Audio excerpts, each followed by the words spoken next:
যুদ্ধবিধ্বস্ত লেবানন থেকে দেশে ফিরেছেন আটকা পড়ে থাকা আরও ৮২ বাংলাদেশি। গতকাল ২১ নভেম্বর রাত ১১টার দিকে বেসরকারি একটি ফ্লাইটে তাদের দেশে আনা হয়। বিষয়টি নিশ্চিত করেছে পররাষ্ট্র মন্ত্রণালয়।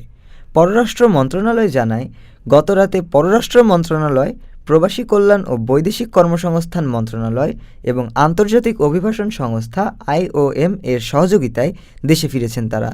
তাদের মধ্যে সরকারি খরচে ৭৬ জন ও IOM এর সহযোগিতায় ফিরেছেন ৬ জন। এ নিয়ে লেবানন থেকে এ পর্যন্ত দেশে ফিরেছেন ৬৯৭ জন। এছাড়া বোমা হামলায় একজন বাংলাদেশি নিহত হবার খবরও পাওয়া গেছে। পররাষ্ট্র মন্ত্রণালয় জানায়, লেবানন থেকে যারা দেশে ফিরতে ইচ্ছুক তাদের সকলকেই সরকার নিজ খরচে দেশে ফিরিয়ে আনবে। ডেস্ক রিপোর্ট, আজ বার্তা, ঢাকা।